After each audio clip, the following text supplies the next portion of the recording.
நித்தியமானவரும் நீதியின் தேவனும் நித்திய ஜீவனை நமக்கு அளிப்பதற்காக தன்னுடைய ஜீவனை நமக்காக கொடுத்து வானாதி வானங்களிலே உயர்ந்த ஸ்தலத்திலே அமர்ந்திருக்கிற நம்முடைய தேவாதி தேவனை துதிப்பதற்கு நம்மை ஆயத்தப்படுத்திக் கொள்வோம்.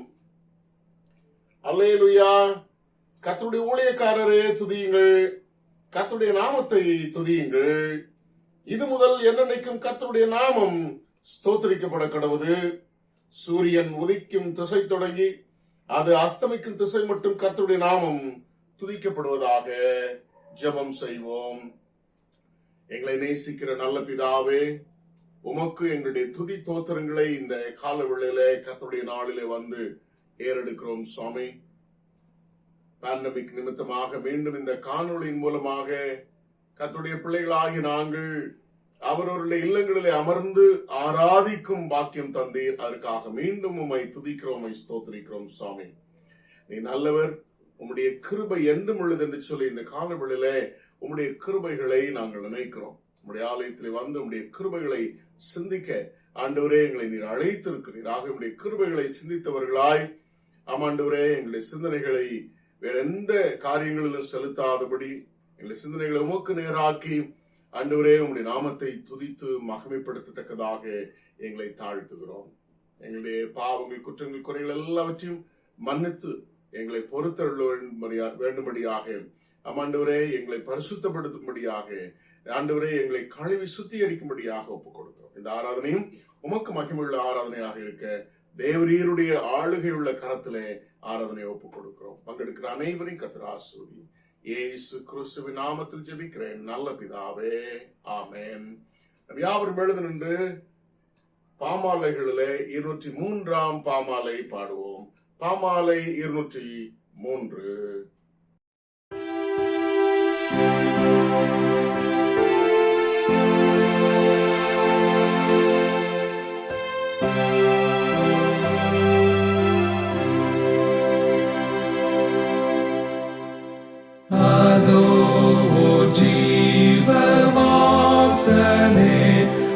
வாசலில் ஓர் ஜோதி எப்போதும் வீசுகின்றதே,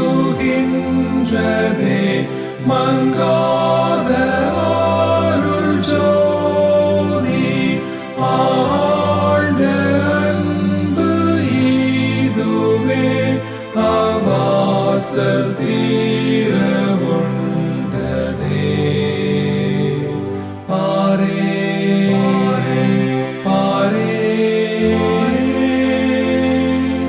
பார்த்தீர உண்டதே. வாசலுள் பிரவேசிப்போர் கண்டடைவார் மெய்வாழ்வும். கீழோர் மேலோர் இல்லோர் உள்ளோர் எத்தேச ஜாதியாரும் ஆழ்ந்த அன்பு இதுவே அவாசல் தீர உண்டதே. பாரே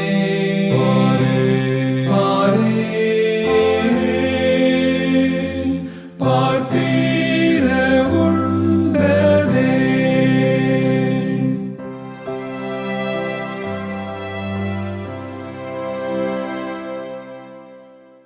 அஞ்சாமல் அண்டி சேருவோம் அவாசலில் உட்செல்வோம். எப்பாவம் துன்பம் நீங்கி போம், கர்த்தாவை துதி செய்வோம். ஆழ்ந்த அன்பு இதுவே அவாசல் தீர உண்டதே. பாரே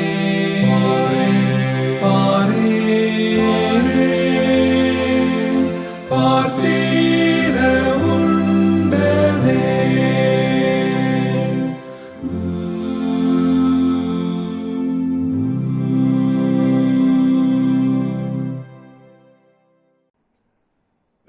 மாறி வாசிக்கும்படியாக தெரிந்து கொண்ட சங்கீதம் 96 சங்கீதத்தை நாம் மாறி மாறி வாசிப்போம். The psalm taken for our responsive reading is 96. Psalm 96. கர்த்தருக்கு புதுப்பாட்டை பாடுங்கள், பூமியின் குடிகளே எல்லாரும் கர்த்தரை பாடுங்கள். கர்த்தரை பாடி அவருடைய நாமத்தை ஸ்தோத்திரித்து நாளுக்கு நாள் அவருடைய ரட்சிப்பை சுவிசேஷமாய் அறிவியுங்கள். ஜாதிகளுக்குள்ள அவருடைய மகிமையும் சகல ஜனங்களுக்கும் அவருடைய அதிசயங்களையும் விவரித்து சொல்லுங்கள். கர்த்தர் பெரியவரும் மிகவும் ஸ்தோத்திரிக்கப்படத்தக்கவருமாய் இருக்கிறார். எல்லா தேவர்களிலும் பயப்படத்தக்கவர் அவரே. சகல ஜனங்களுடைய தேவர்களும் விக்கிரகங்கள் தானே, கர்த்தரோ வானங்களை உண்டாக்கினவர். மகிமையும் கனமும் அவர் சமூகத்தில் இருக்கிறது, வல்லமையும் மகத்துவமும் அவர் பரிசுத்த ஸ்தலத்தில் உள்ளது. ஜனங்களின் வம்சங்களே, கர்த்தருக்கு மகிமையும் வல்லமையும் செலுத்துங்கள், கர்த்தருக்கே அதை செலுத்துங்கள். கர்த்தருக்கு அவருடைய நாமத்திற்குரிய மகிமையை செலுத்தி காணிக்கைகளை கொண்டு வந்து அவருடைய பிரகாரங்களில் பிரவேசியுங்கள். பரிசுத்த அலங்காரத்துடனே கர்த்தரை தொழுது கொள்ளுங்கள். பூலோகத்தாரே, நீங்கள் யாவரும் அவருக்கு முன்பாக நடுங்குங்கள். கர்த்தர் ராஜரீகம் பண்ணுகிறார், ஆகையால் பூச்சக்கரம் அது செய்யாதபடி உறுதிப்பட்டிருக்கும். அவர் ஜனங்களை நிதானமாய் நியாயம் தீர்ப்பார் என்று ஜாதிகளுக்குள்ளே சொல்லுங்கள். வானங்கள் மகிழ்ந்து பூமி பூரிப்பாகி சமுத்திரமும் அது நிறைவும் முழங்குவதாக, நாடும் அதில் உள்ள யாவும் களி கூறுவதாக. அப்பொழுது கர்த்தருக்கு முன்பாக காட்டு விருட்சங்கள் எல்லாம் கெம்பியிருக்கும். அவர் வருகிறார், அவர் பூமியை நியாயம் தீர்க்க வருகிறார். அவர் பூலோகத்தை நீதியோடும் ஜனங்களை சத்தியத்தோடும் நியாயம் தீர்ப்பார். நாம் இருந்த வண்ணமாக நம்முடைய விசுவாசத்தை உறுதி பண்ணும்படி அப்போஸ்தலர் கற்றுக் கொடுத்த விசுவாச பிரமாணத்தை சொல்லி அறிக்கையிடுவோம். தி அப்போஸ்டல் கிரீட். வானத்தையும் பூமியும் படைத்த சர்வ பிதாவாகிய தேவனை விசுவாசிக்கிறேன். அவருடைய குமாரனாகிய நம்முடைய நாதர் இயேசு கிறிஸ்துவை விசுவாசிக்கிறேன். அவர் பரிசுத்தாவினாலே கன்வரிடத்தில் உற்பத்தி பிறந்தார். பதிவிலாஜன் காலத்தில் பாடுபட்டு சிறுவில் அறிந்து மறித்து அடக்கமணப்பட்டு பாதாளத்தில் இறங்கினார். 3ஆம் நாள் மறித்தொடுத்து எழுந்தருளினார். பரமணத்தில் ஏறி பிதாவின் வலதுவாசி வீற்றிருக்கிறார். அவ்விடத்திலிருந்து உயிரோரை மருத்துவரின் நியாயத்திற்க மகிமையோட திரும்ப வருவார். பரிசுத்தா விசுவாசிக்கிறேன். பொதுவாக இருக்கிற பரிசவையும் பரிசுத்த ஐக்கியமும் பாவ மன்னிப்பும் சரீரம் உயிர்த்தெழுதலும் நித்திய ஜீவனும் உண்டு என்று விசுவாசிக்கிறேன். ஆமென். தொடர்ந்து ஜெபநிலையிலே கர்த்தருடைய ஜெபத்தையும் சேர்ந்து சொல்லுவோம். தி லார்ட்ஸ் பிரேயர். பரமனில் இருக்கிற எங்கள் பிதாவே, உம்முடைய நாமம் பரிசுத்தப்படுவதாக, உம்முடைய ராஜ்யம் வருவதாக, உம்முடைய சித்தம் பரமணத்தில் செய்யப்படுகிறது போல பூமியிலும் செய்யப்படுவதாக. அன்றுள்ள அப்பத்தை எங்களுக்கு தாரும். எங்களுக்கு விரோதமாக குற்றங்களுக்கு நாங்கள் மன்னிக்கிறது போல எங்கள் குற்றங்களையும் மன்னியும். எங்களை சோதனைக்கு பிரவேசிக்க பண்ணாமல் தீமை எங்களை ரட்சித்துக் கொள்ளும். ராஜ்யமும் வல்லமையும் மகிமையும் என்னென்றைக்கும் உம்முடையவர்களே. ஆமென். உட்காருங்கள்.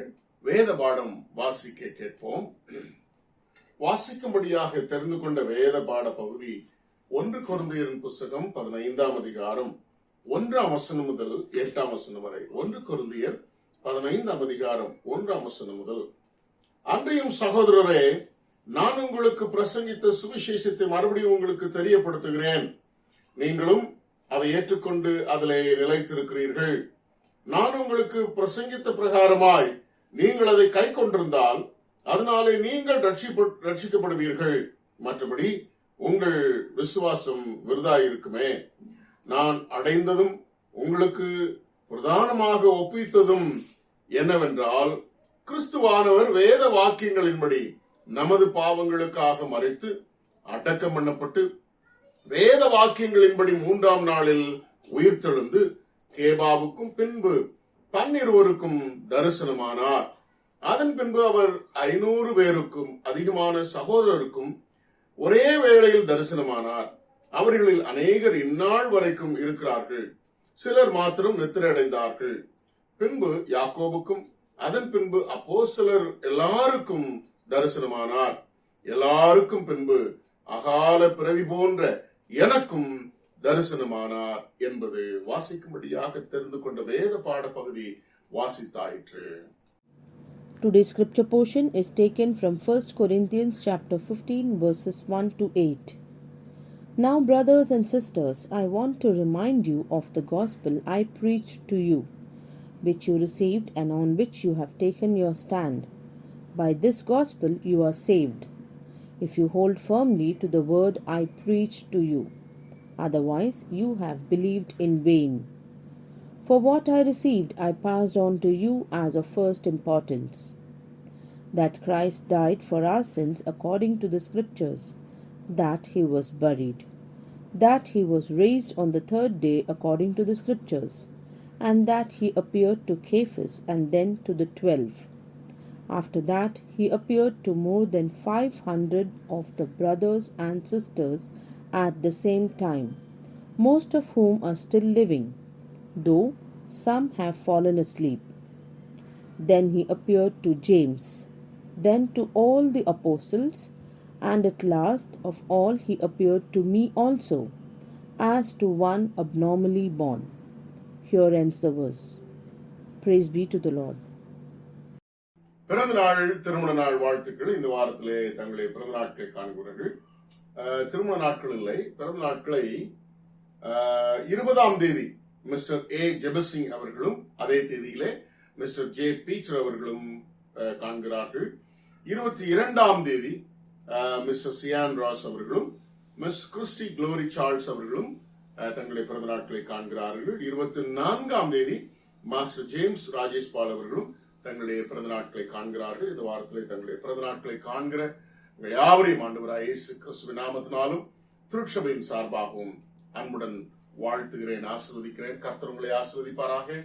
கடந்த காலங்களிலே எபனேசராக இருந்து உங்களுக்கு உதவி செய்து இம்மானுவேலராய் உங்களோடு கூட இருந்து நடத்தின கர்த்தர் தாமே புதிய வருஷத்திலும் உங்களை ஆச்சரிய பிரகாரமாக நடத்த வாழ்த்துகிறேன், ஆசீர்வதிக்கிறேன். அவர்களுக்காக நாம் ஜெபம் செய்வோம். எங்களை நேசிக்கிற நல்ல பிதாவே, உமக்கு துதி தோத்திரங்களை ஏறெடுக்கிறோம் சாமி. இந்த காலவேளையில இந்த வாரத்திலே பிறந்த நாட்களை காண்கிற உங்களுடைய பிள்ளைகளுக்காக உமக்கு துதி தோத்திரங்களை ஏறெடுக்கிறோம் சாமி. நல்லவர், உங்களுடைய கிருபையை அதிகமாய் பிள்ளைகளுக்கு நீர் கொடுத்து நன்மையானவர்களை தந்து கர்த்தருக்குள்ளாக சந்தோஷத்தோடு சமாதானத்தோடு சுகபலத்தோடு வாழும்படியான பாக்கியத்தை தம்முடைய பிள்ளைகளுக்கு நீர் தந்திருக்கிறீர். அதற்காக துதிக்கிறோம், ஸ்தோத்திரிக்கிறோம் சுவாமி. ஆண்டவர் கொடுத்திருக்கிற இந்த புதிய வருஷத்தை சகல நன்மையினால் நிரப்பி தீர்க்காயசையும் சுகத்தையும் பலத்தையும் தெய்வ கிருபைகளையும் ஆசீர்வாதங்களையும் சந்தோஷம் சமாதானத்தையும் கொடுத்து பிள்ளைகளை பாதுகாத்துக் கொள்ள முடியாது. நம்முடைய அன்புள்ள கரத்திலே அரவணைக்கும் கரத்திலே ஒப்புக் கொடுத்து பிள்ளைகளையும் பிள்ளைகளுடைய பிறந்த நாட்களையும் இந்த புதிய வருஷத்தையும் ஆண்டுடைய ஆளுகையினாலே நாங்கள் வாழ்த்தி ஆசீர்வதிக்கிறோம். இயேசு கிறிஸ்துவின் நாமத்தில் ஜெபிக்கிறேன் நல்ல பிதாவே, ஆமென். இப்பொழுது நம்முடைய சிறு பிள்ளைகள் மனப்பாட வசனம் சொல்வார்கள். Our children will recite the memory verse.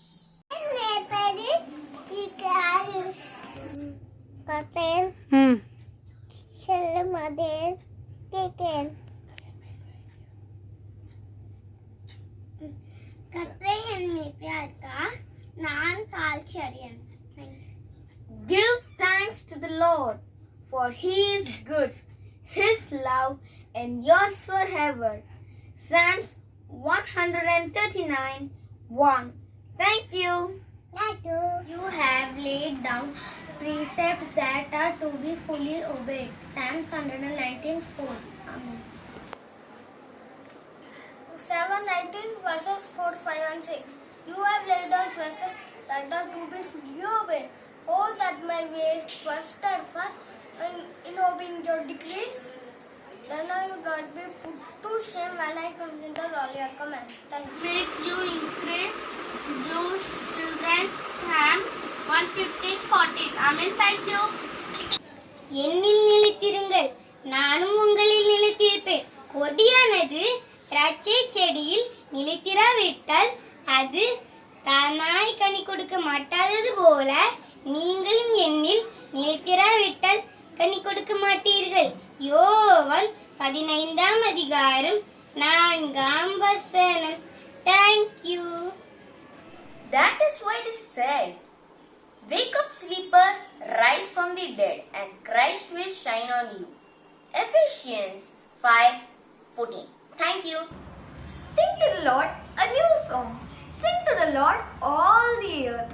Sing to the Lord day by day and proclaim His salvations. Psalm 51 verses 1. I love you with the everlasting love. Jeremiah 31:3. Amen. Thank you. Psalm 119. Blessed are those who keep His statutes and seek Him with all their heart. They do no wrong but follow His ways. You have laid down precepts that are to be fully obeyed. Oh, that my ways was steadfast in obeying your decrees. Thank you. ஜெபம் செய்வோம். ஜெபிக்கிற கர்த்தருடைய பிள்ளையோடு கூட இணைந்து நீங்கள் யாவரும் இந்த மன்றாட்டு ஜெபத்திலே கலந்து கொள்ளுமாறு அன்புடன் கேட்டுக்கொள்கிறேன். உங்களுக்கு வேண்டிய நன்மைகளை கேட்பதோடு கூட நம்ம அநேகருக்கா ஜெபிக்க அழைக்கப்பட்டிருக்கிறோம். ஆகவே சகோதரனோடு கூட இணைந்து நீங்கள் யாவரும் ஜெபிக்குமாறு அன்புடன் கேட்டுக்கொள்கிறேன். முடிந்தால் நீங்கள் இருக்கிற இடங்களிலே முழங்காரப்படியிட்டு ஆண்டவருக்கு முன்பாக பயத்தோடும் பக்தியோடும் ஜெபிக்க நான் கேட்டுக்கொள்கிறேன். ஜெபம் செய்வோம். Prayer. Heavenly Father, thank you so much for this time being, Lord. Thank you so much for this wonderful day that you have given to us, my Lord. I pray for all the people who are attending this online service, my Lord. At this moment, as we are praying, my Lord, I pray for each and everyone who is attending this, my Lord. Let your presence be with them, my Lord, and thank for each and everyone to join this online service so that we could praise and worship you at this moment, my Lord. I also pray for the Sabbath day, my Lord. Thank you so much, my Lord, since we are attending this service through online, my Lord. Help us the church get reopened as soon as possible. Let the government come back to reopen the churches so that we could worship you in person at your house, my Lord, so that we could glorify you at that place, my Lord. My Lord, I pray for this time being, my Lord, the major hit of this pandemic, my Lord. I pray for each and everything that is going on around, my Lord. Help us that we could overcome all the problems that each and everyone in this country, in this world are facing, man. Help them that be an end of this pandemic, my Lord, so that we could come back to normal at the earliest, man, as soon as possible, man. Man, help us that this virus doesn't affect, let this virus doesn't come back to another wave, my Lord. Let there be no wave 3 for this kind of pandemic again, man. Help them that most of the people are strong enough to fight this disease, my Lord. I thank you and I praise you for this thing, my Lord. I thank you so much for that, my Lord. I especially pray for all our church family members, my Lord, at this moment, my Lord. It's been a time, my Lord, it's been months that we couldn't connect, but when I pray for each and everyone out there, my Lord, and I thank you for all those church family members, my Lord, who are at this moment are at their house and worshipping you, my Lord. I pray for each and every one of them, my Lord. Guide them and protect them, my Lord. My Lord, I don't know what their requirements or whatever their troubles and problems they are going through at this moment, my Lord. Help them that they could fight them and overcome all the problems they are suffering from, my Lord. Help them that they could overcome all those issues, my Lord. My Lord, you understand their problems, my Lord. Help them that they didn't face such kind of problems again, my Lord. Guide them and protect them, my Lord. I pray for all the children out there, my Lord. Thank you so much for those wonderful children, my Lord, who has been praising you continuously. They have been sharing, reciting the memory verse, my Lord. Help them, they couldn't get back, they don't come back up and don't go away from you, my Lord. Help them that be a continuity of worshipping you and knowing you and seeking you, my Lord. Be with them at this age, my Lord. I pray for their educations, my Lord. Help them that they could achieve what you have planned for their future, my Lord. Give them good knowledge and wisdom to understand this world, my Lord, as I've said in James 1:5. If any of you lacks wisdom, you should ask God, who gives generously to all without finding fault, and it will be given to him, my Lord. Yes, my Lord, help them that they could be a master in whatever whatever fields they are choosing, my Lord. I pray for all the youths, my Lord. Help them that they could also continue with knowing you and seeking you and always worshipping you, and let their priority be you and above the world, my Lord. Let they keep you as the very first thing in their life, my Lord. I also pray for their career and their educations and their job life, my Lord. Help them that whatever they are doing at this moment, my Lord, help them that they could achieve and reach a very great height, my Lord. Thank you so much for that. I also pray for all the elders in our church, my Lord. My Lord, I don't know whatever problems they are facing, my Lord. My Lord, you know with whatever the health issues, my Lord, whatever the elderly health issues they come across, my Lord. Help them that they could overcome, my Lord. Let all the pains that they have been healed as soon as possible, my Lord. As I said in Jeremiah 33:6, we truly believe that you'll give good amount of health and healing to your people so that we could enjoy the abundant grace in you, my Lord. Thank you so much for all that, my Lord. I also pray for our church, my Lord, all the church ministries, my Lord, especially Sunday school, WSS, MYF, and Methodist men, my Lord. I pray for all these organizations. From last 1.5 years, we couldn't plan out a good event or some missionary thing that we could do in front of for our organization, in terms of each and every organization, help us that we could plan out as soon as the church reopened, so that we could majorly target to serve the poor, my Lord, majorly target to share the gospel to most of the people who are not who are unaware of you, my Lord, so that we majorly prioritize about the evangelism work that we could do after the church reopens. My Lord, thank you for all the organization and praise you, my Lord, for each and every one. Since we couldn't meet in physically, but thank you so much for helping us, keeping us such kind of online, so that we could have a good fellowship with each and every one of them. I pray for I pray for Brother Thomas Dakram Varmana. Thank you so much for the far better relief that you have given to him after fighting COVID. Mano, thank you so much, Mano. Is your child, Mano. Thank you so much for giving him a good health as of now, my Lord. Helping that you give him good health, my Lord. Let he continue with the great spirit that he had before, with more enthusiastically. Let he work for you, my Lord. Let he continue with the good work of spreading gospel to the people out there in his location, my Lord. Help him that there will be no challenges faced by him year after, my Lord. Help him that you protect him, my Lord, and give him good health in whatever you have planned for him to share the gospel and to serve for you, my Lord. Let the main mission of you be accomplished by him with for many days, my Lord. Let he continue with great spirit in sharing the gospel, my Lord. Thank you for bringing him back to home, my Lord. Let he get some good amount of rest and get back to his work of sharing the gospel as soon as possible, my Lord. I pray for all the politicians and governors for this in this country, my Lord. Especially pray for each and every one, my Lord. The country is hit by a very big pandemic and also with a great amount of unemployment rate going high.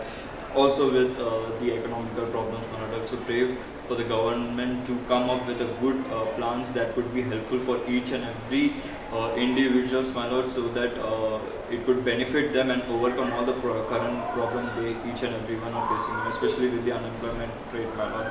Most of the organization have sacked so many employees, my Lord. Help them that they could call back them again, my Lord. That, without a job, no one can survive for a longer period of time. Help each and every individual get a job as soon as possible, my Lord.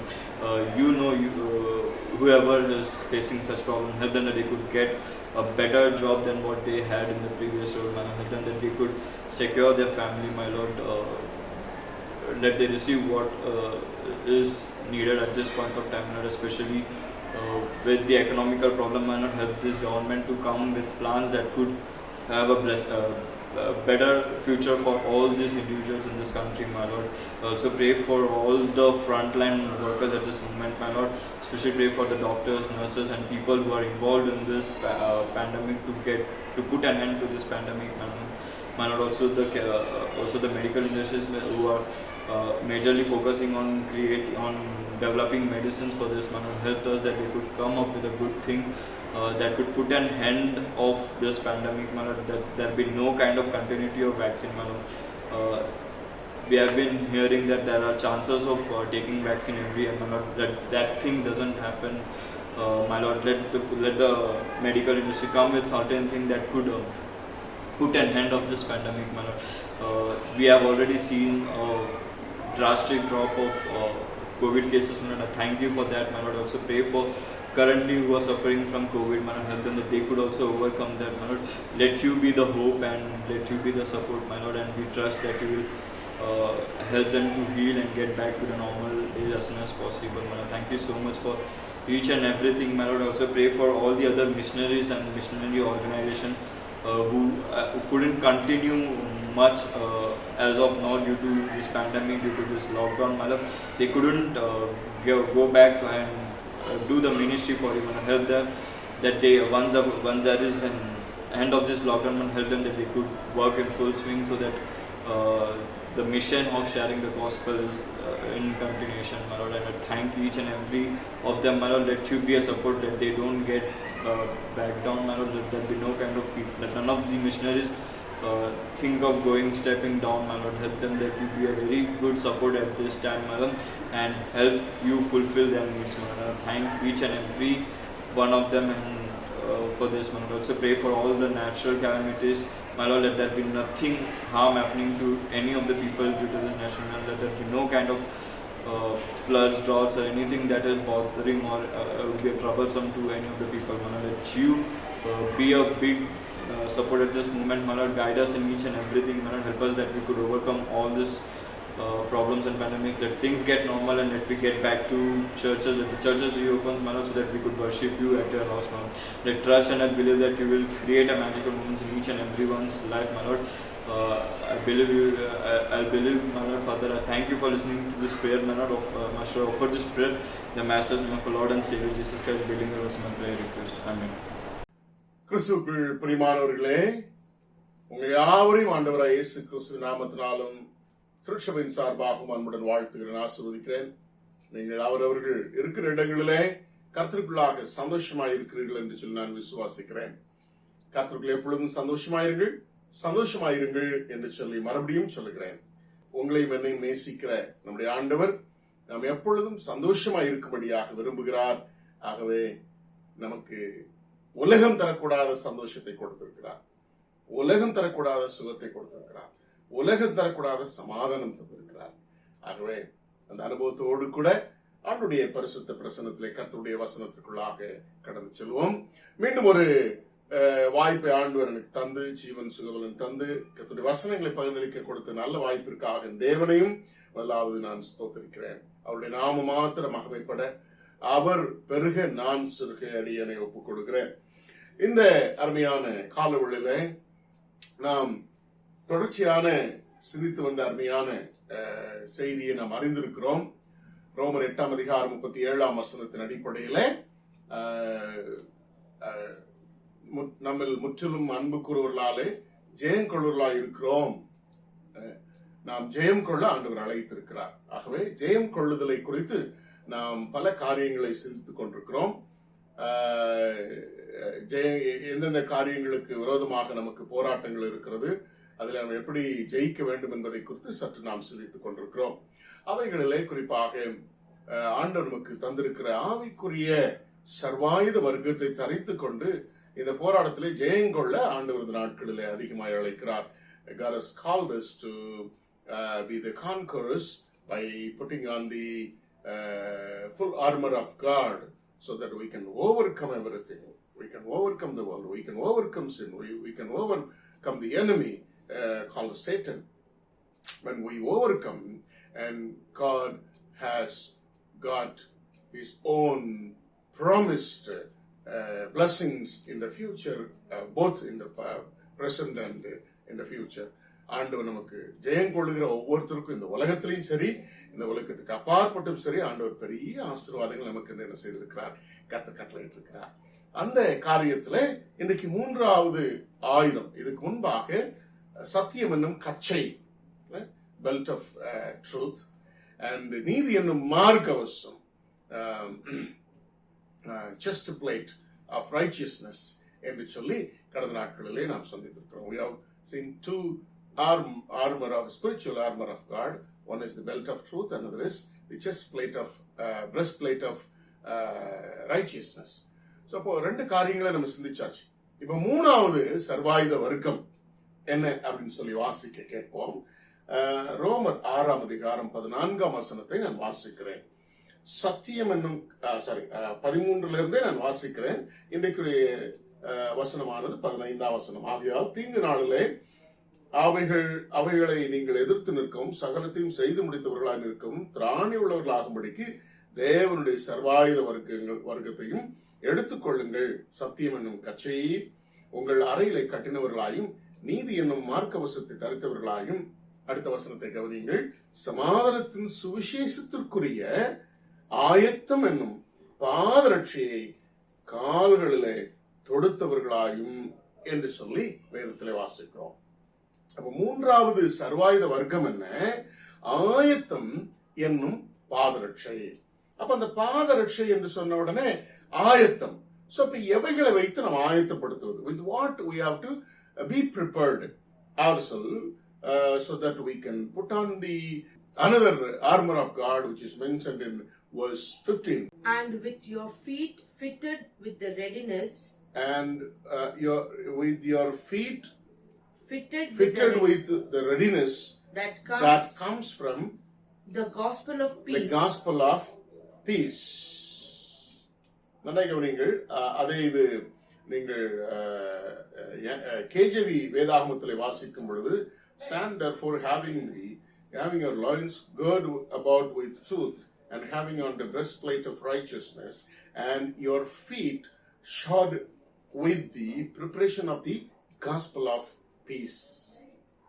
அப்ப மூன்றாவது என்னன்னு சொல்லி பாத்தீங்கன்னா, சமாதானத்தின் சுவிசேஷத்திற்குரிய ஆயத்தம் என்னும் பாதரட்சை. Your feet fitted with the readiness which comes from the gospel of peace. அப்போ நம்ம ஆண்டுடைய சன்னிதானத்திலே இந்த மூன்றாவது தரித்துக் கொள்ள வேண்டிய ஒரு சர்வாயுத வர்க்கம் என்னன்னு சொல்லி பாத்தீங்கன்னா, பாதரட்சை. என்ன பாதரட்சை? ஆயத்தம் என்கிறதான பாதரட்சை. அந்த ஆயத்தம் என்கிறதான பாதரட்சிய எப்படி நாம் தொடுத்துக் கொள்ள முடியும்? சுவிசேஷத்தின் மூலமாக. எப்படிப்பட்ட சுவிசேஷத்தின் மூலமாக? சமாதானத்தின் சுவிசேஷம். The third armor of God is that we have to put on our feet to be fitted with the readiness. The readiness is the third armor of God. The readiness which is through the gospel of peace, which comes from the gospel of peace. அப்ப மூன்றாவது இதை எப்படி நாம் தரித்துக் கொள்ள வேண்டும் என்பதை குறித்து மாத்திரம் சுருக்கமாக சிந்தித்து விட்டு கடந்து செல்லலாம். காஸ்பல் அல்லது சுவிசேஷம் என்றால் நமக்கு தமிழிலே நற்செய்தி என்று சொல்லி தெரியும். Good news. Gospel means good news. ஒவ்வொருத்தருக்கும் ஒவ்வொரு விதமான நற்செய்திகள் இருக்குதான் செய்யும். ஒவ்வொரு காலகட்டத்தில நற்செய்திகள் நமக்கு இந்த உலகத்தின் தேவைகளின் அடிப்படையில நமக்கு நற்செய்தியானது என்ன செய்கிறது? மாறிக்கொண்டே போகிறது. நம்ம யாவரும் அறிந்திருக்கிறோம். ஒருவன் பசியா இருந்தால் அவனுக்கு ஆகாரம் கிடைக்கும் என்றால் அது அவனுக்கு ஒரு பெரிய நற்செய்தி. ஒரு வஸ்திரம் இல்லாமல் இருந்தால் ஒரு இடத்துல வஸ்திரம் கிடைக்கிறது என்றால் அவனுக்கு ஒரு பெரிய நற்செய்தி. ஒருவன் சுகீனமாக இருந்தால் ஒரு இடத்துல மருந்து கிடைக்கிறது என்பது ஒரு பெரிய நற்செய்தி. இப்பொழுது நாம் இருக்கிற காலம் உங்களுக்கு அவருக்கு தெரியும். எனது COVID-19 என்கிறதான வைரஸ்னாலே பாதிக்கப்பட்டு இன்றைக்கு அநேகர் இந்த உலகத்தை விட்டு கடந்து சென்று விட்டார்கள். அநேகர் குணமாகி வந்திருக்கிறார்கள். அதற்கு மருந்து கண்டுபிடிக்க முடியாத ஒரு நிலைமை. ஒருவேளை இன்றைக்கு வேக்சினேஷன் என்று சொல்லி அதற்குண்டான தடுப்பூசி மருந்துகள் கண்டுபிடிக்கப்பட்டு கொடுக்கப்பட்டு வருகிறது. அநேகர் தடுப்பூசிகள் எடுத்துப்பீர்கள் சொல்லி நான் விசுவாசிக்கிறேன். அப்போ இப்பொழுதுக்கு தற்சமயத்திற்கு தடுப்பூசி என்பது நமக்கு ஒரு பெரிய நல்ல செய்தி இல்லையா? தடுப்பூசி என்பது ஒரு நல்ல செய்தி. அதை விட பெரிய நல்ல செய்தி எதுவா இருக்கும்? எது? ஒரு ஆன்டிபயோட்டிக்ஸ் இதுக்குன்னு கண்டுபிடிச்சிட்டாங்கன்னா ஒரு பெரிய நல்ல செய்தியா நமக்கு இருக்கும் இல்லையா? Now we are living in a pandemic situation due to the COVID-19 virus called COVID-19. So now during this situation, the good news is that we have got vaccination. Vaccination is invented within a period of 6 months, and through all the process it has come to India and all over the world, and almost most of you have vaccinated.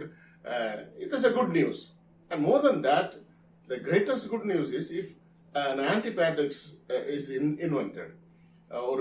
ஒரு antibiotics கண்டுபிடிச்சாச்சுன்னா ஒரு பெரிய சந்தோஷம். If somebody is sick, a medicine, an antibiotic is going to be a good news for him. If somebody is hungry, the available of food is going to be a good news. If somebody is naked, the available of dress is going to be a good news. That means that is a gospel to that person. That is a gospel to that person.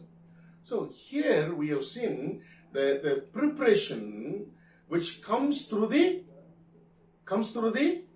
gospel of peace. Gospel of peace. In the Bible, there are many, the Bible asks us to be prepared always to fight the battle, to face our Lord Jesus Christ, and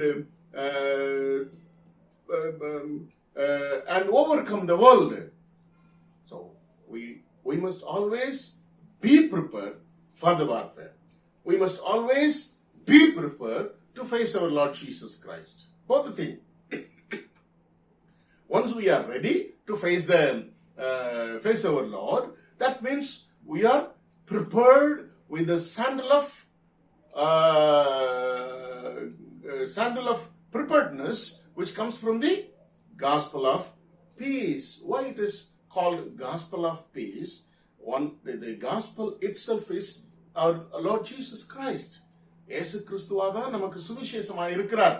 அந்த சுவிசேஷகராகிய அந்த சுவிசேஷமாக இயேசு கிறிஸ்துவானவர் நமக்கு எப்படி நற்செய்தியா இருக்கிறார்?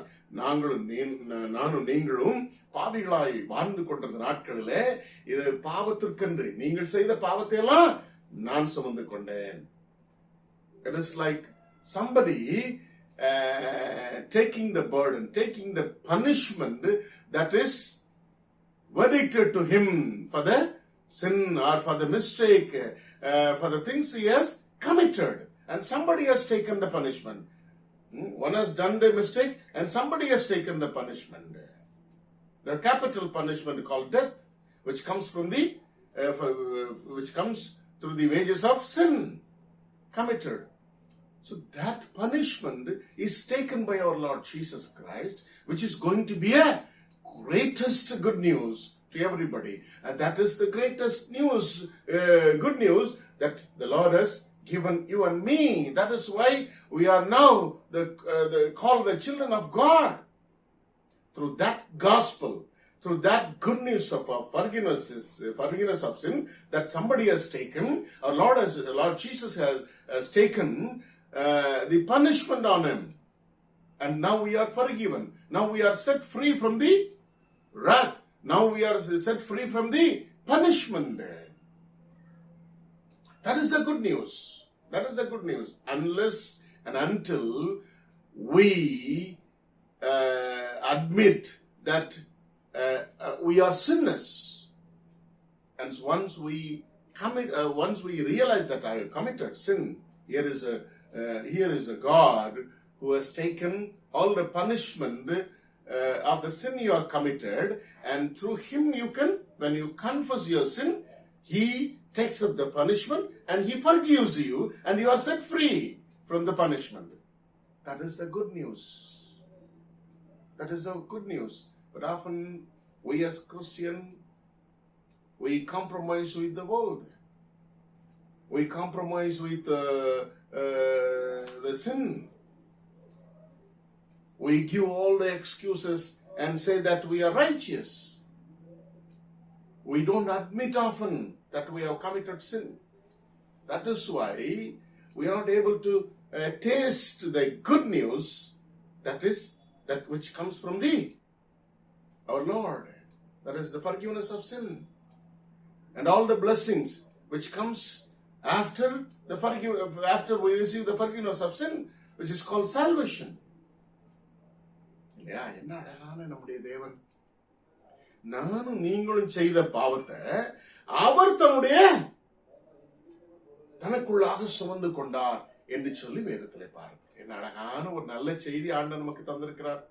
நல்ல செய்திய நமக்கு தந்திருக்கிறார். அப்போ அந்த ஒரு பாவ மன்னிப்பாகிய ரட்சிப்பை ரட்சகர் கடந்து வந்த உங்களுக்காக எனக்காக பாவ மன்னிப்பை ஏற்படுத்துவதற்கு கடந்து வந்த அந்த ஒரு அனுபவத்தை நாம பாதரட்சியா தரித்துக் கொள்ளணுமா? அது ஏன் சமாதானத்தின் சுவிசேஷம் என்று சொல்லப்பட்டிருக்கிறது அப்படின்னா, வானத்துள்ளவைகளையும் பூமியில் உள்ளவர்களையும் ஒப்புரவாகி உங்களுக்கு எனக்கும் சமாதானத்தை உண்டு பண்ண இருக்கிறார். இது மாத்திரமல்ல, வேதம் மீதமாக சொல்லுகிறது, நம்மை தேவனோடு கூட அவர் என்ன செய்திருக்கிறாரா? ஒப்புரவாக்கி இருக்கிறார்.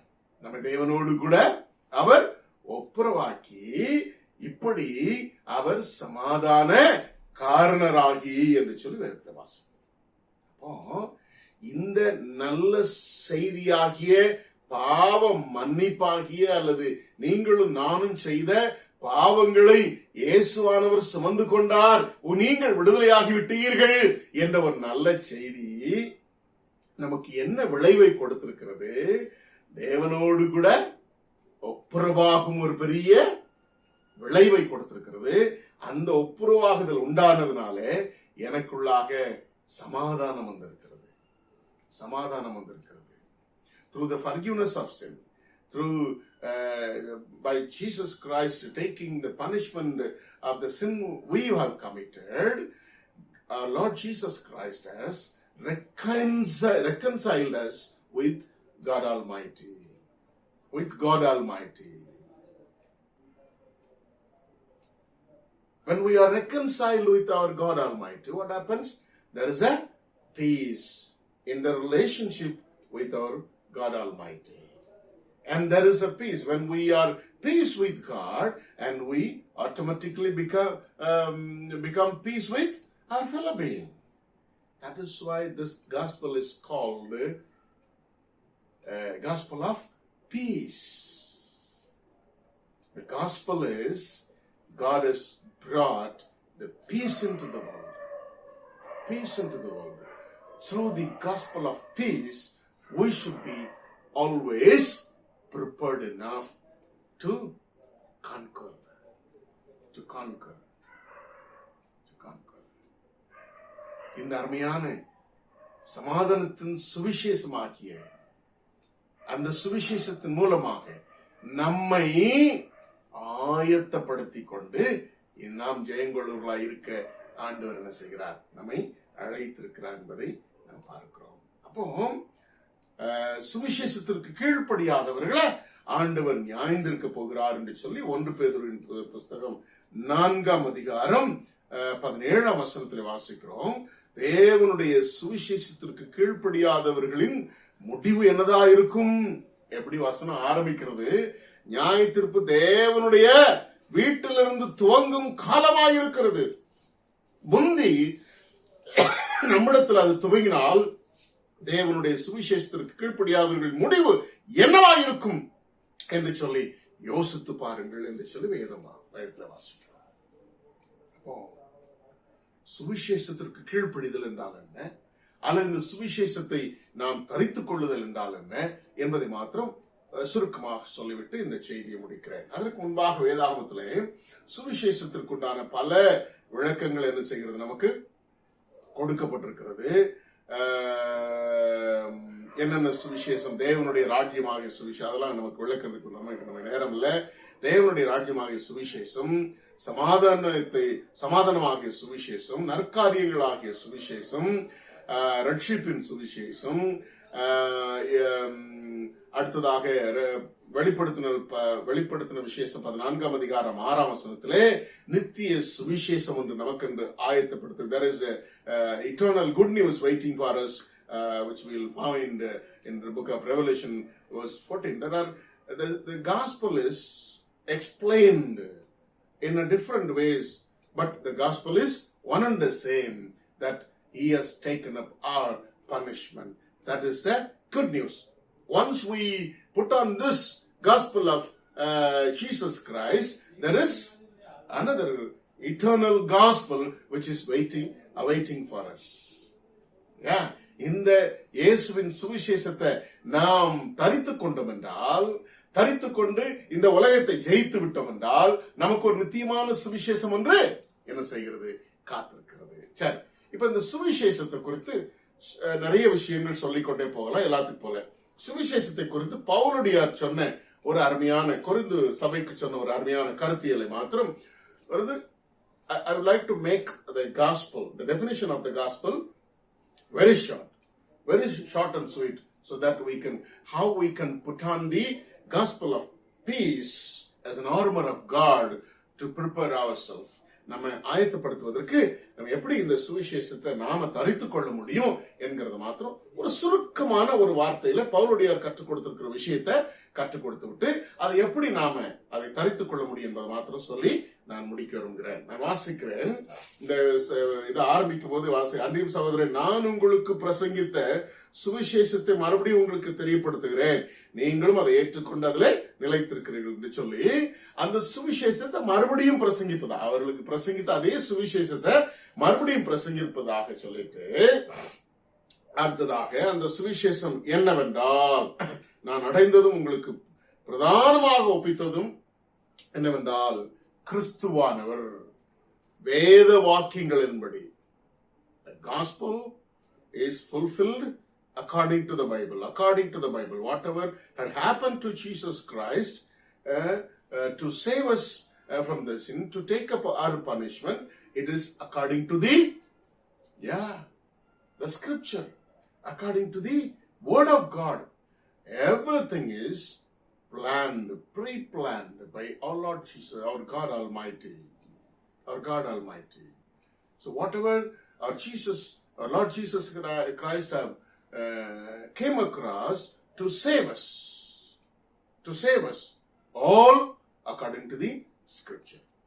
First one is கிறிஸ்துவானவர் வேத வாக்கியங்களின்படி நமது பாவங்களுக்காக மரித்து. இதெல்லாம் என்னையா புதுசா இயேசுவை ஏற்றுக்கொண்ட உங்களுக்கு சொல்ல வேண்டியதா இல்ல, இயேசு அறியாதவங்களுக்கு சொல்ல வேண்டியதெல்லாம் எங்களுக்கு சொல்லி கொடுத்துட்டு இருக்கீங்க அப்படின்னு சொல்லிட்டு நீங்க கேள்வி கேட்கலாம். நல்லா கவனிங்க, கிறிஸ்தவர்கள் எல்லாரும் ரட்சிக்கப்பட்டவர்கள் அல்ல, கிறிஸ்தவர்கள் எல்லாரும் சுவிசேஷத்தை தரித்துக் கொண்டவர்கள் அல்ல. கிறிஸ்தவர்களாய் மாறினதற்கு ஒவ்வொருத்தருக்கும் ஒவ்வொரு காரணம் இருக்கிறது. ஆனா உண்மையான காரணம் எதுவா இருக்க வேண்டும் என்றால் இந்த சுவிசேஷத்தை தரித்துக் கொண்டவர்களாக இருக்கிறவர்கள். இதை அறிவுல தெரிந்திருக்கிறோம். நம்ம இன்னைக்கு நிறைய பேர் சுவிசேஷத்தை அறிவிக்கிறாங்க.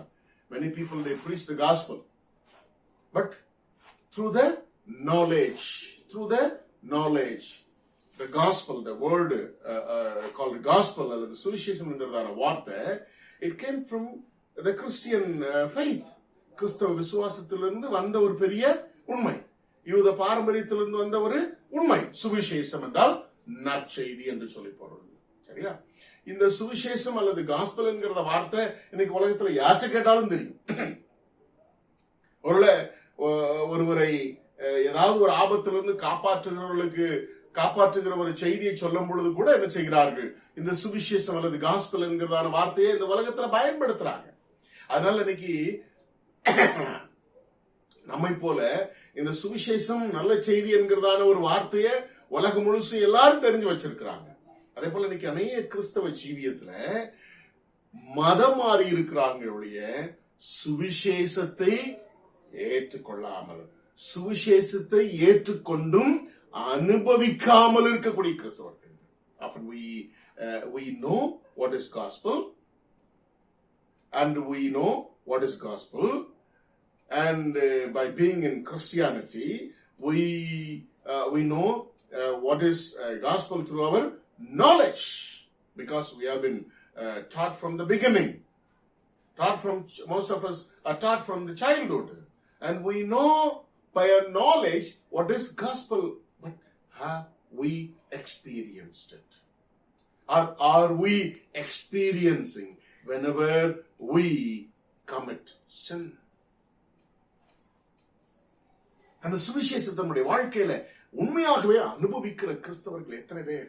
அந்த சுவிசேஷத்தை உண்மையாகவே தரித்துக் கொண்டிருக்கிற கிறிஸ்தவர்கள். உங்களுக்கு சத்தியம் இங்க அறிவுல தெரிஞ்சிருக்கலாம், அனுபவத்தில் வந்திருக்கிறார் என்பதுதான் இந்த கால வேளையில ஆண்டவர் உங்களோடு கூட என்னோடு கூட பேசிக் கொண்டிருக்கிற காரியம். சுவிசேஷத்தை அறிவிலை தரித்துக் கொண்டவர்கள் எல்லாரும் ஜெயம் கொண்டவர்கள் அல்ல. Those who have put on the gospel in their knowledge are not the conquered one. Those who have experienced, those who are experiencing the gospel in their life are the one who are conquered. ஜெயம் கொண்டவர்கள் யார்? சுவிசேஷத்தை பாதரட்சியாய் தரித்துக் கொண்டவர்கள், சுவிசேஷத்தை அனுபவித்து பாதரட்சியாய் தரித்துக் கொண்டவர்கள், ஆண்டோடைய வருகைக்கும் நியாயத்தீர்ப்புக்கும் ஆயத்தமானவர்கள். அவர்களால் மாத்திரம்தான் பாவத்தையும் பாவம் பொல்லாப்பாய் நிறைந்திருக்கிற பாவம் நிறைந்த இந்த உலகத்தையும் ஜெயிக்க முடியும். அதான் உண்மை. கிறிஸ்தவர்கள் எல்லாரும் ஜெயம் கொண்டவர்களா? இல்லை. சுவிசேஷத்தை அறிந்திருக்கிற எல்லா கிறிஸ்தவர்களும் ஜெயம் கொண்டவர்களா? இல்லை. சுவிசேஷத்தை அனுபவிக்கிறவர்கள் மாத்திரம் ஜெயம் கொண்டவர்கள். அவர்களதான் வாருங்கள் என் பிதாவினாலே ஆசீர்வதிக்கப்பட்டவர்களே, உங்களுக்காக ஆயத்தம் பண்ணப்பட்டிருக்கிற ராஜ்யத்துக்குள் பிரவேசியுங்கள் என்று சொல்லி ஆண்டவர் அழைக்கிறார். எல்லாம் ஞாபகத்தில் வச்சுக்காங்க. கிறிஸ்தவராய் இருப்பவர்கள் எல்லாரும் ஜெயம் கொண்டவர்கள் அல்ல. அப்போ வேத வாக்கியங்களின்படி அவர் நம்முடைய பாவங்களுக்காக மரித்தார். The death of Christ. First of all, the gospel, the short form of gospel is Christ died for us. Death of Christ for the sake of our sin. The death which has come from the wages of our sin. But it happened to Jesus Christ. மரணம் என்கிறதான ஒரு விஷயம் பாவத்தினால வந்தது. அது நமக்கு நிகழ்ந்திருக்கணும். ஆனா என்ன செய்யல? நமக்கு நிகழல. அது ஆண்டவருக்கு நிகழ்ந்திருக்கிறது. ஏனென்றால் நம்முடைய பாவங்களை அவர் சுமந்து கொண்டார். அந்த சம்பளத்தை அவர் ஏற்றுக்கொண்டார். பாவம் செய்தது நாம, ஆனா அதனுடைய விளைவை, அதனுடைய சம்பளத்தை ஏற்றுக்கொண்டவர் இயேசுவானவர். அந்த மரணம் அவருக்கு ஏற்பட்டது. இது முதலாவது சுவிசேஷத்தினுடைய முதல் பகுதி. நல்ல செய்தி. நான் மரிக்க வேண்டிய இடத்துல என் இயேசுவானவர் மரித்திருக்கிறார் என்கிற ஒரு நல்ல செய்தி. சரியா? அடுத்ததாக என்னது? அடக்கம் பண்ணப்பட்டு வேத வாக்கியங்களின்படி அவர் மரித்து வேத வாக்கியங்களின்படி அவர் அடக்கம் பண்ணப்பட்டிருக்கிறார். The second good news is, in the place of you and me, our Lord Jesus Christ is buried. The burial of Jesus Christ. Without the burial of Jesus Christ, there is no gospel. ஆண்டவர் அடக்கம் பண்ணப்பட்டது இல்லாமல் உலகத்திலே சுவிசேஷம் இல்லை. இந்த சத்தியம் அநேக இடங்களிலே சொல்லப்படாமலே இருக்கிறது. இயேசுவின் மரணம் எதற்கான மரணம்? உங்களுடைய என்னுடைய பாவங்களுக்கான மரணம். இயேசுனுடைய அடக்கம் எதற்கான அடக்கம்? உங்களுடைய என்னுடைய பாவங்களுக்காக அவர் அடக்கம் பண்ணப்பட்டார் என்கிற ஒரு நல்ல செய்தி. ரைட். அடுத்ததாக மூன்றே விஷயத்திற்குள்ளாக சுவிசேஷத்தை முடிக்கிறார் பாருங்கள். மூன்றாவது, வேத வாக்கியங்களின்படி மூன்றாம் நாளில் உயிர்த்தெழுந்து. According to the scripture, he rose again.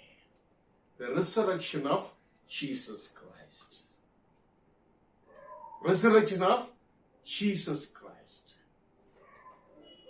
Death of Jesus Christ according to the scripture. Burial of Jesus Christ according to the scripture. And the resurrection of Jesus Christ according to the scripture is called gospel. That is the short definition of the gospel. வேத வாக்கியங்களின்படி என்னுடைய பாவங்களுக்காக அவர் மரித்ததும், வேத வாக்கியங்களின்படி என்னுடைய பாவங்களுக்காக அவர் அடக்கம் பண்ணப்பட்டதும், வேத வாக்கியங்களின்படி அவர் உயிர்த்தெழுந்ததும் தான் இந்த சுவிசேஷத்தினுடைய சுருக்கமான விளக்கம். இப்ப அவர் எனக்காக வேத வாக்கியங்களின்படி இதெல்லாம் செஞ்சு முடிச்சிட்டாரே. இப்ப நான் என்ன செய்யணும்? To put on this gospel, the death of Christ, the burial of Christ, and the resurrection of Christ. அவருடைய மரணம், அவருடைய அடக்கம், அவருடைய உயிர்த்தெழுதல், இந்த மூன்று அனுபவங்களாகிய இந்த நல்ல சுவிசேஷம், நான் மரிக்க வேண்டிய இடத்துல இயேசுவானவர் மரித்திருக்கிறார் என்ற நல்ல செய்தியாகிய சுவிசேஷம், நான் அடக்கம் பண்ணப்பட வேண்டிய இடத்துல இயேசுவானவர் அடக்கம் பண்ணப்பட்டிருக்கிறார் என்ற நல்ல செய்தியாகிய சுவிசேஷம், அதே சமயத்துல எனக்கு உயிர்த்தெழுதல் இல்லாமல் நான் பாவத்திலே செத்து அழிந்து நித்திய ஆக்கினைக்குள்ளாக சென்றிருக்க வேண்டிய நான் அந்த மரணத்தினாலே ஒரேடியாக அழிந்து போயிட்டு இருக்க வேண்டிய நானும் நீங்களும் உயிரோடு எழுந்திருக்க போகிறோம் என்கிறதான ஒரு நல்ல செய்தியாகிய அந்த சுவிசேஷம். ரொம்ப சந்தோஷங்க. அந்த சுவிசேஷத்தை நான் எப்படி தரித்து கொள்ள முடியும்? எப்படி தரித்து கொள்ள முடியும்? நல்லா கவனிங்க. மரணம் நம்முடைய அக்கிரமத்தினாலும் பாவத்தினாலும் நமக்கு வந்தது. நமக்கு ஏற்பட்ட மரணம் நம்முடைய அக்கிரமங்களினாலே பாவத்தினாலே வந்தது. அதற்காக அவர் என்ன செய்திருக்கிறார்? அவர் அந்த ஸ்தானத்தை எடுத்துக்கொண்டார். இப்ப நான் என்ன செய்யணும்?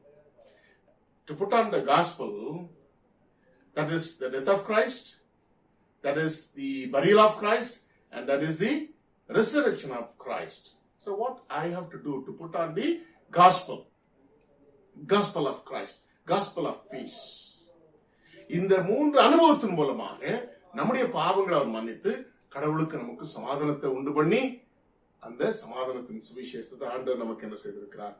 கொடுத்திருக்கிறார் என்று சொல்லி நாம் பார்க்கிறோம். சரி, நிறைய வசனங்களை நான் கொடுத்திருக்கிறேன், நீங்க டிஸ்கிரிப்ஷன்ல பாத்துக்காங்க. சரி, நாம் அவரோடு கூட மரித்தோமானால் அவரோடு கூட பிழைத்துக்கணும்.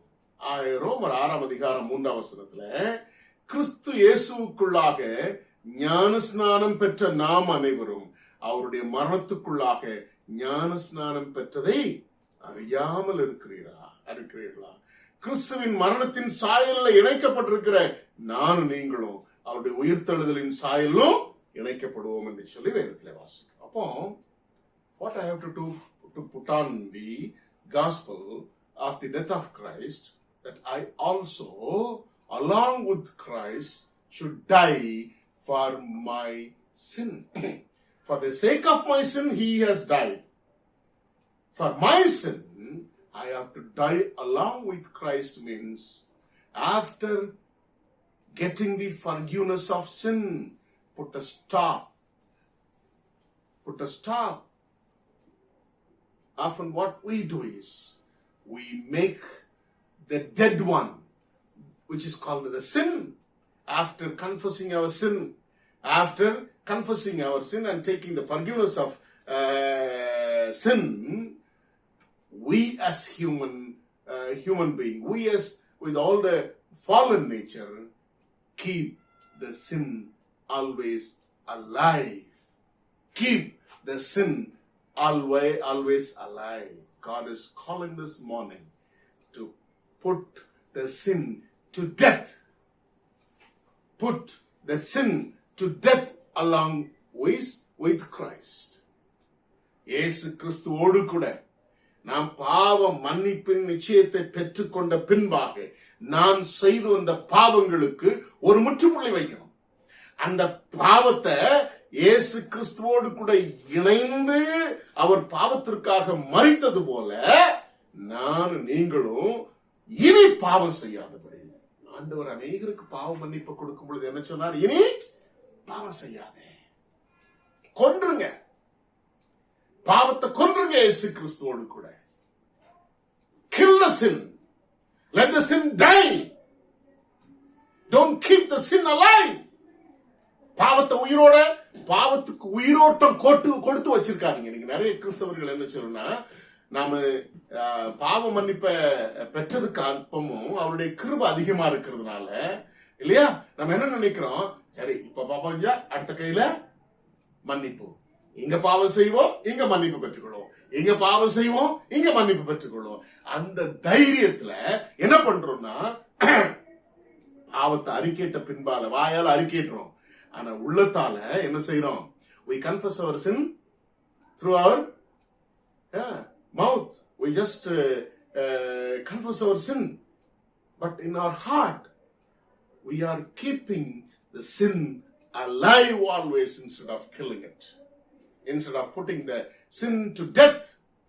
பாவத்தை கொன்றதுக்கு பதிலா நாம என்ன செய்யறோம்? ஆயில அறிக்கையிட்டுறோம், ஆனா நமக்குள்ளாக அறிக்கையிட்ட பாவத்துக்கு உயிரோட்டம் கொடுத்து வச்சிருக்கிறதுனால நாம் மீண்டும் பாவம் செய்ய வேண்டிய ஒரு சூழ்நிலை வருகிறது. அவருடைய மரணத்தின் சாயலில் இணைத்துக் கொள்ள வேண்டிய நீங்களும் நானும் அதுல இணையாதபடி அவர் தான் எனக்காக மரிச்சிட்டாரே. இனி எப்ப பாவம் செஞ்சாலும் எனக்கு என்ன செய்யும்? பாவ மன்னிப்பு உண்டு. Already he has died for my sin. Hereafter, after taking the forgiveness of sin, there is always forgiveness. That is why we keep the sin alive within us. நம்முடைய வாழ்க்கையில அவருடைய மனத்தின் சாயல்ல இணைக்க ஆண்டவர் இந்த அருமையான காலவழியில உங்களையும் அழைக்கிறார். சரி, இரண்டாவது பரியல். ஏன் நாம இன்னும் பாவத்தோடு கூட வாழ்ந்து கொண்டிருக்கிறோம் அப்படின்னா, மீண்டும் ஏன் பாவம் செய்யறோம் அப்படின்னு சொல்லி பாத்தீங்கன்னா, இந்த பாவத்தை இன்னும் அடக்கம் பண்ண ஒப்பு கொடுக்கல. அதான் என்ன செய்யணும், அதான் அதனுடைய அர்த்தம். பாவத்தை என்ன செய்யல, இன்னும் அடக்கம் பண்ண கொடுக்கல அப்படின்னு சொல்லி அர்த்தம். அப்ப முதலாவது சுவிசேஷத்தினுடைய விளக்கம் என்னது? அவர் நம்முடைய பாவத்திற்காக என்ன செய்திருக்கிறார்? மரித்திருக்கிறார். இரண்டாவது, நம்முடைய பாவத்திற்காக என்ன செய்திருக்கிறார்? அவர் அடக்கம் பண்ணப்பட்டிருக்கிறார். நிறைய விஷயங்கள் இருக்கிறது. பாவத்திற்கு ரோமர் 1 பேதுரு 2 அதிகாரம் 24 வசனம், ரோமர் 6 அதிகாரம் 11 வசனம், இன்னும் ரோமர் 8 அதிகாரம் 10 வசனம். இதெல்லாம் நீங்க வீட்டுல போய் வாசித்து பாருங்க. எதையெல்லாம் மாம்சத்திற்கு எடுத்த காரியங்களை நம்ம மறிக்க கொடுக்கணும்ன்ற விளக்கம் நமக்கு சொல்வதற்கு நேரம் இல்லை. அதனால நீங்க வீட்டுல போய் வாசித்து பார்த்துக்கங்க. உலக வழிபாடுகளுக்கு மறிக்காத கிறிஸ்தவர்கள் உண்டு. நீங்கள் வாசித்து பார்த்தீர்கள் என்றால் கொலோசியர் 2 அதிகாரம் 20 வசனத்தின் அடிப்படையில we have not even put to death of the elements of the elemental spiritual forces of this world. We have to put the element of the spiritual forces of this world to death. இல்லையா? இந்த உலகத்துல நம்முடைய வாழ்க்கையில அவைகள் எல்லாத்தையும் மரணத்துக்கு ஒப்பு கொடுக்கணும்ன்ற ஒரு விளக்கத்தை கீழே நான் கொடுத்திருக்கிறேன். அப்புறம் நீங்க அதை என்ன செய்யுங்க, டிஸ்கிரிப்ஷன்ல பார்த்து நீங்க தெரிந்து கொள்ளுங்க. சரியா? அப்போ அவர் அடக்கம் பண்ணப்பட்டது. கவனிக்க வேண்டிய ஒரு விஷயம் என்னன்னு சொல்லி பாத்தீங்கன்னா, அடக்கம் பண்ணுதல் என்பது கிறிஸ்தவ ஜீவியத்துல மிகவும் முக்கியமான ஒரு காரியம். நாம இன்னும் பாவத்தை உயிரோட்டம் கொடுத்து வச்சிருக்கிறதுனால நாம என்ன செய்யணும்? மறுபடியும் பாவம் செய்வதற்கு நாம ரெடியா இருக்கிறோம். ஏன்னா பாவத்தை இன்னும் அடக்கம் பண்ணலன்னு அர்த்தம். அடக்கம் பண்ணல, ஒரு முடிவு எடுக்கல. We have not come to the conviction that I will not sin again. I will not commit sin again.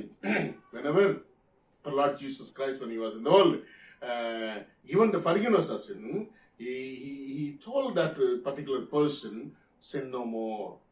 That means you put the sin to death as well as you bury the sin. பாவத்தை என்ன செய்யுது? மறிக்க கொடுக்கிறது மாத்திரமல்ல, அதை அடக்கம் பண்ண. கிறிஸ்தவ ஜீவியத்துல நமக்கு இருக்கிற பிரச்சனையே அதுதான். பாவ அறிக்கை செய்து முடிச்ச உடனே நம்ம எல்லாம் பாவத்தை அவரோடு கூட பாவத்திற்கு மறிச்சிட்டோம் அப்படின்னு சொல்லி நம்ம நினைச்சுக்கிட்டு இருக்கிறோம். ஏன் ஞானஸ்நானத்தின் விளக்கமே அதுதான். ரோமர் 6 அதிகாரத்தில் நீங்க வீட்டுல வாசித்து பாருங்க. அப்போ நம்ம பாவத்திற்கு மறிக்க கொடுத்தாச்சு. நம்மள இப்ப என்ன செய்யணும்? அடக்கம் பண்ணணும்.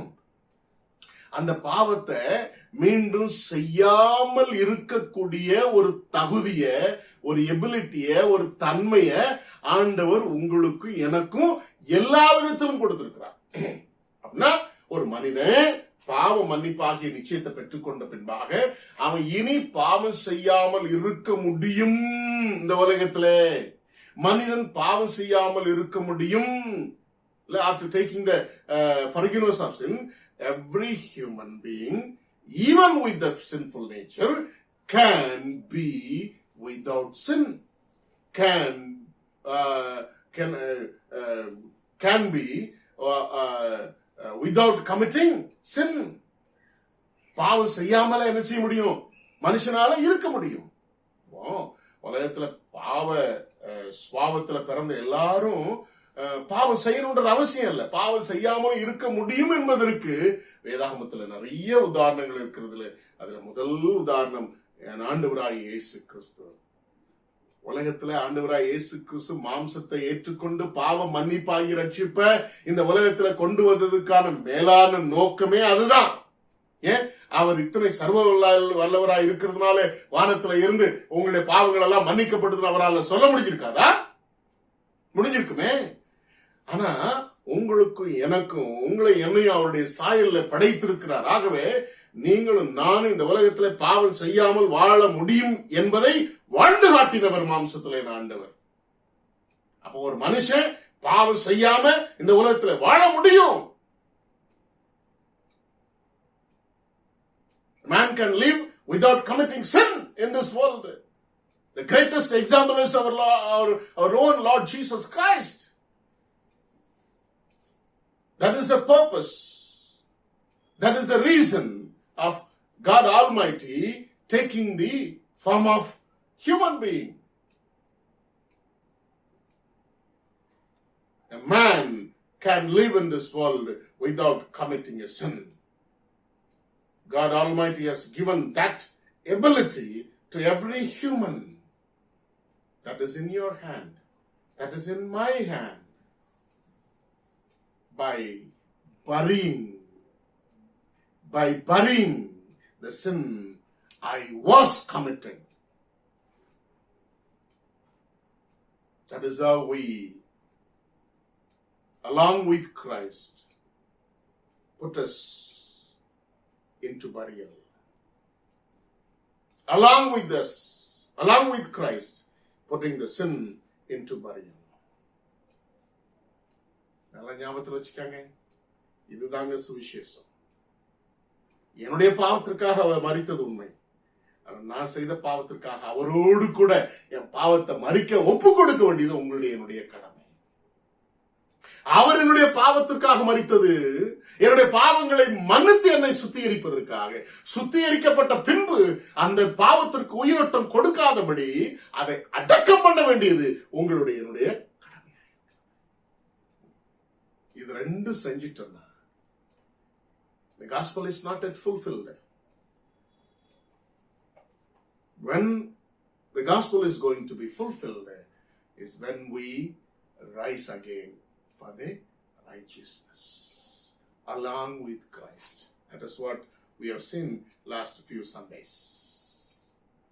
We die with Christ, we bury with Christ, and we rise again with Christ to live a righteous life, just full life, where the gospel is going to be fulfilled and we are put on the full gospel சபைன்னு சொல்லி சபையை ஆரம்பிச்சுருக்காங்க. ஒரு full gospel சபை மெம்பர்கிட்ட what is full gospel? I was asking a person who was attending the church called, the denomination called Full Gospel. I don't know what is Full Gospel, and he doesn't know what is Full Gospel. This is Full Gospel. அவர் மரித்தார், அடக்கம் பண்ணப்பட்டார், உயிரோடு இருந்தார். நான் அவரோடு கூட அதே அனுபவத்துல இணைக்கப்பட்டிருக்கிறேன். அவரோடு கூட என்னுடைய பாவத்திற்காக பாவத்தை மறிக்க கொடுக்கிறேன், பாவத்தை அடக்கம் பண்ண கொடுக்கிறேன். நான் நீதியாய் வாழ்வதற்கு, நல்லவனாய் வாழ்வதற்கு, பரிசுத்தமாய் வாழ்வதற்கு என்னை ஒப்புக் கொடுத்து இந்த உலகத்திலே பரிசுத்தமாய் வாழ்கிறேன். அப்படி வாழ்ந்து விட்டேன் என்றால் இந்த உலகத்தை ஜெயித்து விட்டேன். இந்த உலகத்தை ஜெயித்து விட்டேன் என்றால் எனக்கென்று ஒரு நித்திய சுவிசேஷம் இருக்கிறது. நித்திய சுவிசேஷம் இருக்கிறது. This is the full gospel. This is the full gospel. I die along with Christ. I put sin to death along with Christ. I bury the sin along with Christ and rise again along with Christ and lead a holy life and righteous life. And by leading a righteous life, I overcome or conquer this world. And there is, once I conquer the world, there is an eternal gospel is awaiting for us. There is an eternal good news is awaiting for us. This is the armor of God to be put on in our feet, which is going to be fit to us so that we can be prepared by conquering this world through the gospel of peace. இந்த விதத்திலே நீங்களும் நானும் ஆயத்தம் என்னும் பாதரட்சியை சமாதானத்தின் சுவிசேஷத்தின் மூலமாக அனுபவித்து தரித்துக் கொண்டோம் என்றால் ஜெயிக்கிறவர்களாய் இருக்கிறோம். நாம் ஜெயித்தவர்களானால் எனக்கு அந்த நித்திய சுவிசேஷம், அடுத்த நல்ல செய்தி காத்திருக்கிறது. அந்த நித்திய சுவிசேஷத்தினுடைய ரகசியத்தை நீங்களும் நானும் பெற்றுக்கொள்வதற்கு, அந்த நித்திய சுவிசேஷத்தினுடைய ஆசீர்வாதத்தை நீங்களும் நானும் பெற்றுக்கொள்வதற்கு ஆண்டவர் இந்த காலவெளியில உங்களையும் என்னையும் அழைக்கிறார். கண்ணை மூடி ஜெபிப்போம். எங்களை நேசிக்கிற நல்ல பிதாவே, எங்களுக்காக மரித்து அடக்கம் பண்ணப்பட்டு உயிரோடு கூட எழுந்திருக்கிறேன். அது எவ்வளவு பெரிய நல்ல செய்தி என்பதை நாங்கள் புரிந்து கொண்டோம். அதற்காக உம்மை ஸ்தோத்திரிக்கிறோம். பாவத்தை சாக கொடுத்து, பாவத்திற்கு உயிரோட்டம் கொடுத்து விடாதபடி அதை அடக்கம் பண்ணி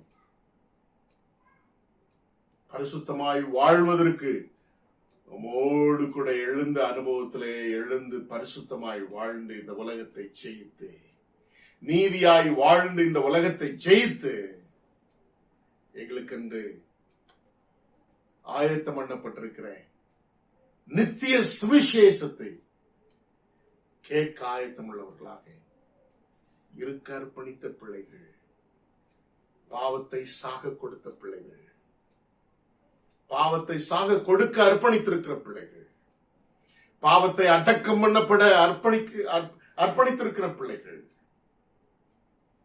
பாவத்தை சாக கொடுத்து அடக்கம் பண்ண ஒப்பு கொடுத்து அவரோடு கூட பரிசுத்தமாய் நீதியான வாழ்க்கை வாழ்வதற்கு தீர்மானம் பண்ணி இருக்கிறேன். கர்த்தருடைய பிள்ளைகளை ஆண்டுடைய ஆளுகைக்கு ஒப்புக் கொடுக்கிறேன். கர்த்தருடைய ஆசீர்வாதம் ஜெயங்கொண்டவர்களாய் காணப்பட ஆயத்தம் என்னும் சமாதானத்தின் சுவிசேஷமாகிய பாதரட்சியை தரித்துக் கொள்ள நீர் எங்களுக்கு உதவி செய்யும். அர்ப்பணித்த பிள்ளைகளை நீர் ஆசீர்வதி. இயேசு கிறிஸ்துவின் நாமத்தில் ஜெபிக்கிறேன் நல்ல பிதாவே, ஆமென். நாம் யாவரும் எழுந்து தேவனுடைய நாமமைக்காக ஆராதனையின் முடிவுக்கென்று கீர்த்தனைகளிலே 410 கீர்த்தனை பாடுவோம். கீர்த்தனைகளிலே 410 கீர்த்தனை பாடுவோம். மலைமா நதியோ மிகு ஆழ்கடலோ மருள் சூழும் கானகவனமோ எங்கும் மீட்பர் சிலுவை சுமப்பேனே, எங்கும் மீட்பர் சிலுவை சுமப்பேனே. மலைமா நதியோ மிகு ஆழ்கடலோ மருள் சூழும் கானகவனமோ எங்கும் மீட்பர் சிலுவை சுமப்பேனே, எங்கும் மீட்பர் சிலுவை சுமப்பேனே. மலைமா நதியோ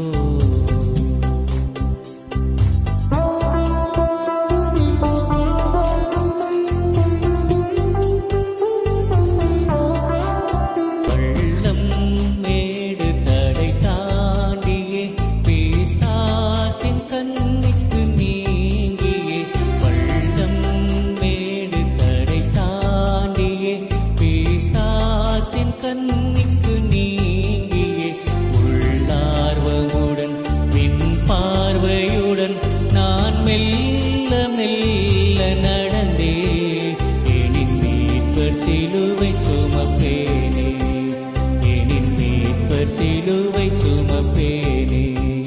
மலைமா நதியோ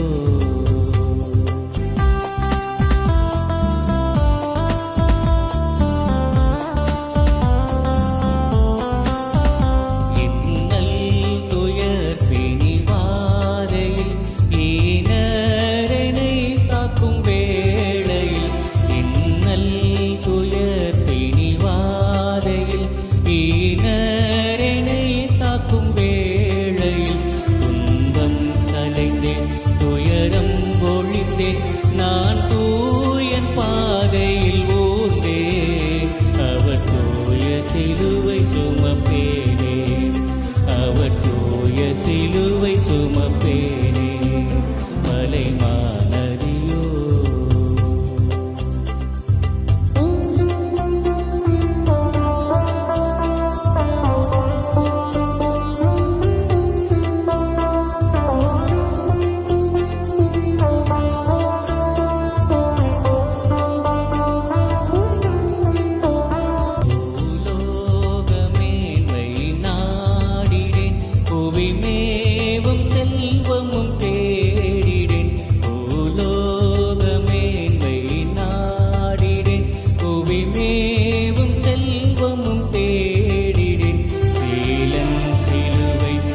சுமப்பேனே அவர் ஜீவ சிலுவை சுமப்பேனே மலைமா நதியோ மிகு ஆழ்கடலோ மருள் சூழும் கானகவனமோ எங்கும் மீட்பர் சிலுவை சுமப்பேனே எங்கும் மீட்பர் சிலுவை சுமப்பேனே மலைமா நதியோ மிகு ஆழ்கடலோ மருள் சூழும் கானகவனமோ எங்கும் மீட்பர் சிலுவை சுமப்பேனே எங்கும் மீட்பர் சிலுவை சுமப்பேனே மலைமா நதியோ.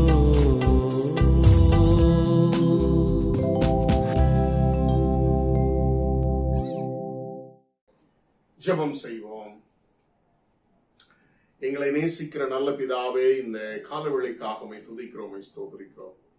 ஆராதனையிலே கலந்து கொண்ட ஒவ்வொரு பிள்ளைகளையும் கர்த்தர் ஆசீர்வதித்திருக்கிறபடியால் உமக்கு நாங்கள் நன்றி சொல்கிறோம் சுவாமி.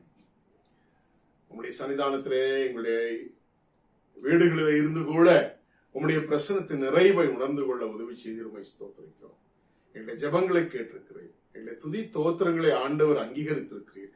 அதற்காக உம்மை ஸ்தோத்திரித்து பிள்ளைகள் கொடுத்திருக்கிற காணிக்கையிலும் ஆண்டவர் அங்கீகரிக்கும்படியா, அவருடைய உழைப்பை கர்த்தர் கனம் பண்ணும்படியா உம்முடைய கரத்தில் பெற்றுக்கொண்டதை உம்முடைய கரத்தில் எங்களோடு கூட இணைந்து தாழ்த்தி ஒப்புக் கொடுக்கிறோம். தேவ சமாதானத்தோடு எங்கள் ஒவ்வொருடைய வாழ்வை நீர் பாதுகாத்துக் கொள்ளும். ஆண்டவர் தந்த வசனங்களுக்காக ஸ்தோத்திரிக்கிறோம். இந்த வசனங்களை கருத்தாய் கவனித்து எங்களுடைய வாழ்க்கையில அனுதினமும் அதை அனுபவிக்கிறவர்களாய் சுவிசேஷத்தை தரித்துக் கொண்டு உம்முடைய வருகைக்கு நாங்கள் எங்களை ஆயத்தப்படுத்திக் கொள்ளத்தக்கதாக அழைத்த அழைப்பிற்கு எங்களை ஒப்புக் கொடுக்கிறோம். கர்த்தர் பொறுப்பேற்றுக் கொள்ளும். இயேசு கிறிஸ்துவின் நாமத்தில் ஜெபிக்கிறேன் நல்ல பிதாவே, ஆமென். நம்முடைய கர்த்தராகிய இயேசு கிறிஸ்துவின் கிருபையும் பிதாவாகிய தேவனுடைய அன்பும் பரிசுத்த ஆவியானுடைய ஐக்கியமும் காவலும் சந்தோஷம் சமாதானமும் என்னைக்கும் உங்கள் அனைவரோடும் இருந்து வழி நடத்துவதாக. ஆமென். ஆமென்.